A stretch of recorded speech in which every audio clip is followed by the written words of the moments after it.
And again, what is going on in Guzang is because our customary system has completely collapsed, not by the making of our people, but by the ADF and AGOVC that have turned the place. What goes on there now is a reign of terror. They are terrorizing our people, making it in such a way that even the chiefs and the quarter heads, they do no longer have a voice to say anything. So they become the judges, they handle cases, even the chief is under them now, they terrorize him.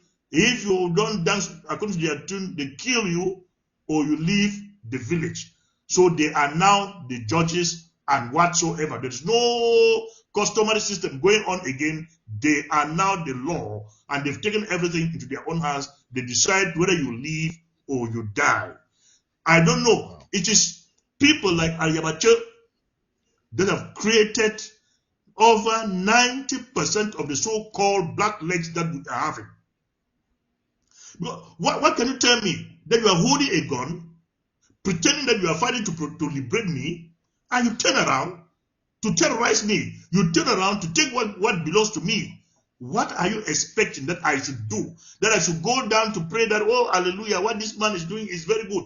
I will go to the enemy. If that enemy is going to serve my ass from you, I will tell the enemy to kill you. I know that is the enemy, but it seems that enemy at that moment is a better friend than you who is terrorizing me.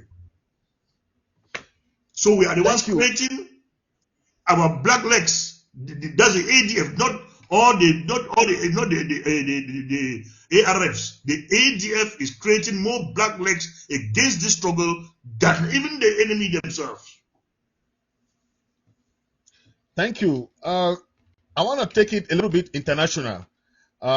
We saw Amnesty International asking the government of Cameroon to investigate the killing of these two individuals. And we have seen that it has a lot of far-reaching implication on the struggle. I want to ask Comrade Liman, what do you think is the implication when it comes to war crimes? When you commit this kind of crimes, and now we are hearing of Amnesty already got this, and they are trying to ask for La Republique to investigate it. What is the implication to the struggle of these public executions?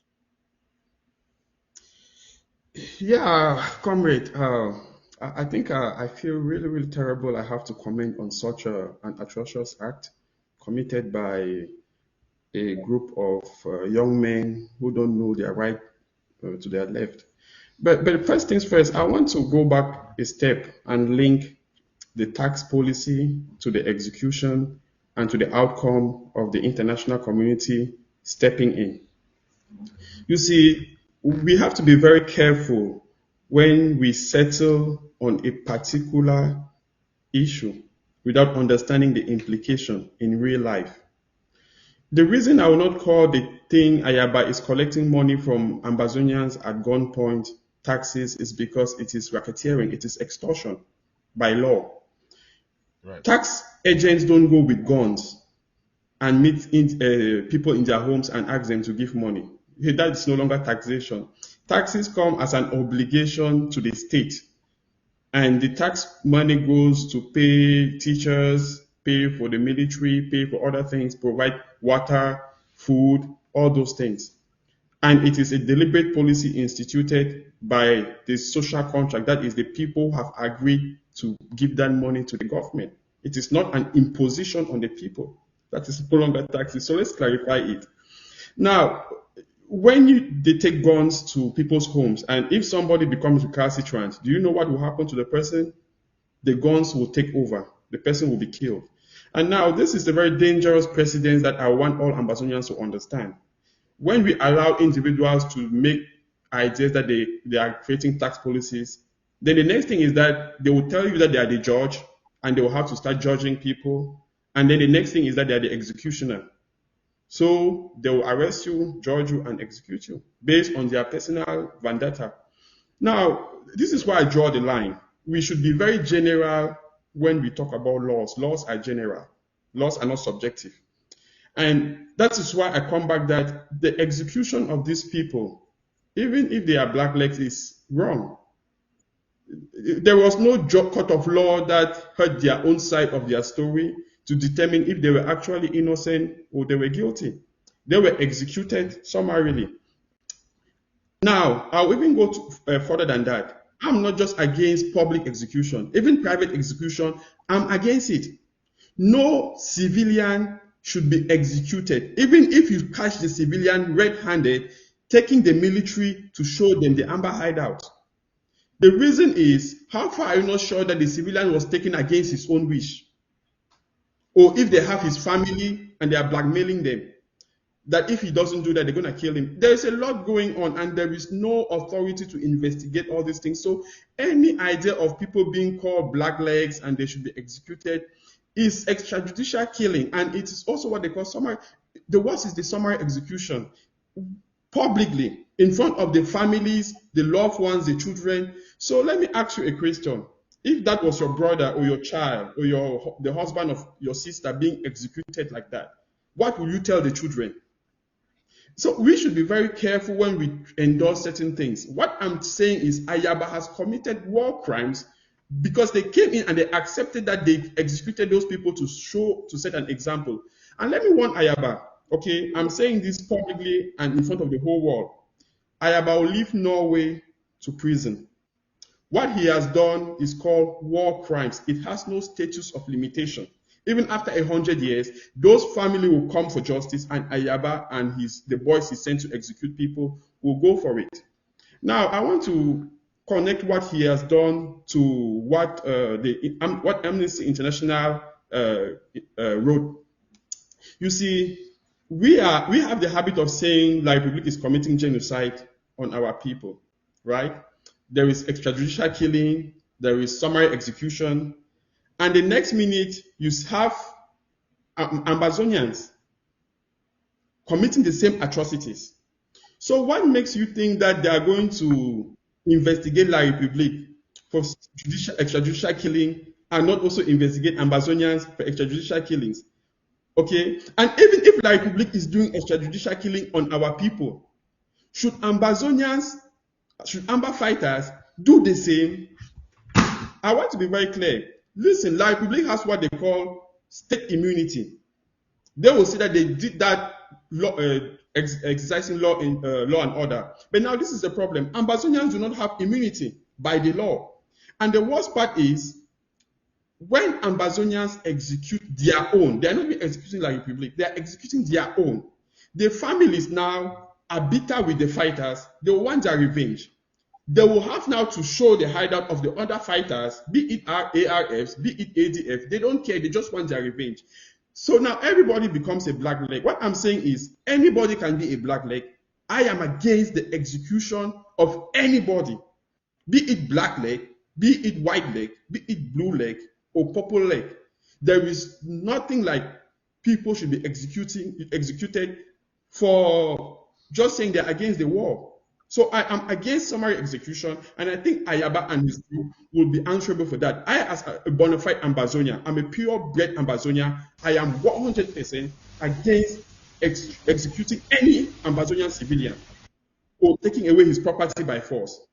Ambazonia doesn't stand for oppression. Ambazonia is for freedom. Freedom means freedom. And no Ambazonian citizen force people to pick up arms. They should not pay for it. Okay? Those who want to fight their wars should have the means to pay for it. Thank you. Dorun Gwambe, I want your own opinion about the Amnesty report that La Republique should investigate the killing of these two guys. I don't know the implication on the struggle, because we are also trying to avoid any international crimes, war crimes that can affect us, affect the struggle, and also our people down there. So definitely the public execution of blacklegs is definitely unacceptable. It is extremely unacceptable. It is very abhorrent. It does not help the positive public relations that Ambazonians need to be engaged in. And I'm going to give you all a very recent, actually not a current world example of what I'm talking about. Most of us can understand with what the Palestinians are going through. that they were forcibly removed from their lands. They're in an open air prison that is, as it is described, is being described as a modern day apartheid, right? Most people can understand that they've been kicked out of their homes, and their territory, and most of those homes and territory have been given to Israelis who returned back to that territory. Most of us can understand that there's an unfairness about that. But guess what? Unfortunately for the Palestinians, though they have a right to self-defense, they end up, well, let me not generalize and say all the Palestinians, because this is really being done by a certain section of the population in the Gaza Strip, not the West Bank, right? But unfortunately, our Palestinian brothers, they end up losing the moral high ground they need from well-meaning citizens of the world when they enter into Israel and they just kill average citizens arbitrarily and summarily.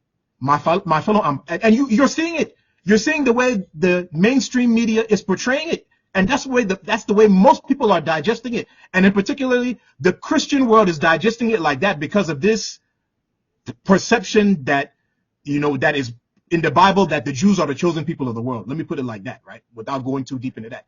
So that's the way the rest of the world is perceiving it. So my fellow Amazonians, we have to learn from that example and recognize that as much as we may need to inflict pain on La République du Cameroon so that their government takes the peace process seriously and is actually committed to the peace process, you cannot go after civilians to do it. You cannot go after people who can be perceived as innocent to do it. One of the questions that I would like, kind of related to what you were asking, Comrade Fritz, is let me see because I kind of wrote it down here, what is the responsibility of liberation fighters to justify the implementation of capital punishment to the general population, especially on blacklegs who are from our community? I too have wrestled with some of the concerns that my brother Lehman posited, that hey, when you do something to blacklegs, especially blacklegs that are from our community who are Ambazonian descent, there's a high likelihood that the collateral damages that you're going to create more blacklegs from the family members. That is very high.